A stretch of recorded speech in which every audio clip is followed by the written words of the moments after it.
ingin membangun pencitraan ahli hadis.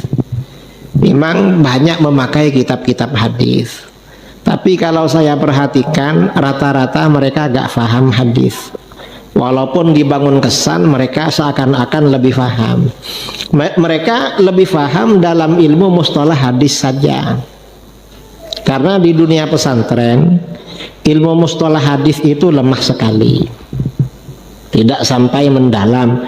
Kecuali belakangan ya, setelah belakangan ini dalam 5 tahun terakhir banyak pondok-pondok membuka Ma'had Ali.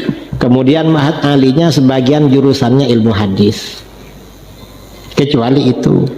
Dan Wahabi ini banyak yang belajar S3, S2, S3 di Arab Saudi ilmu hadis.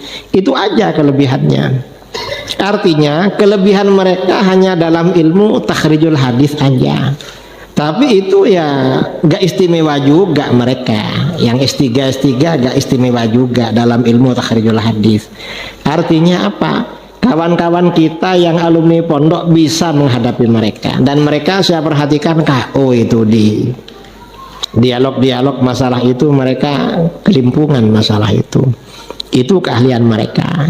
Ketiga, kalau yang dimaksud keahlian Wahabi itu dalam syarhul hadis atau ma'anil hadis, itu jauh kalah dengan anak-anak pondok, itu kalah. Mengapa? Karena mereka ya memang, coba kita perhatikan, kalau mereka menyampaikan hadis itu kan datar-datar aja, dangkal-dangkal aja, kering, tidak ada syarah, tidak ada penjelasan makna. Itu yang kita rasakan. Karenanya sebagian hadis-hadis yang dulu mereka jadikan dalil, mereka sekarang nggak berani menjadikan dalil. Karena hadis itu bantah mereka juga kalau akal itu dipakai sedikit. Misalnya ya yang populer. Jadi mereka menolak bid'ah hasanah. Semua bid'ah sesat. Salah satu dalil yang mereka gunakan dulu hadis riwayat Muslim dari Aisyah radhiyallahu anha, Rasulullah sallallahu alaihi wasallam bersabda, "Man ahdatsah fi amrina hadza ma laysa minhu fahuwa raddun." Siapa yang mengada-ngadakan, membuat-buat perkara baru dalam urusan kami ini, sesuatu yang bukan bagian dari ini, maka ditolak. Berarti setiap perkara baru adalah ditolak, dibantah oleh ustadz. Itu yang ditolak kan bukan bagian dari agama, karena di situ ma laisa minhu, sesuatu yang bukan bagian dari agama. Berarti kalau termasuk bagian dari agama gak ditolak. Gak bisa jawab mereka.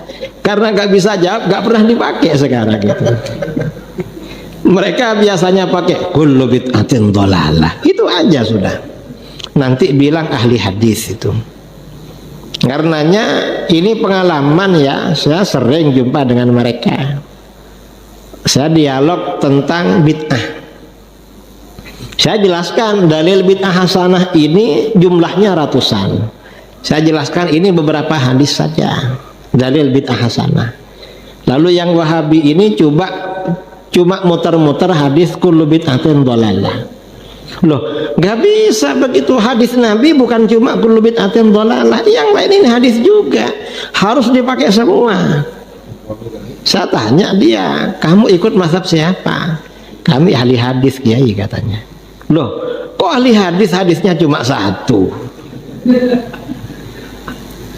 Saya ini bukan ahli hadis mazhab Syafi'i, baca hadisnya.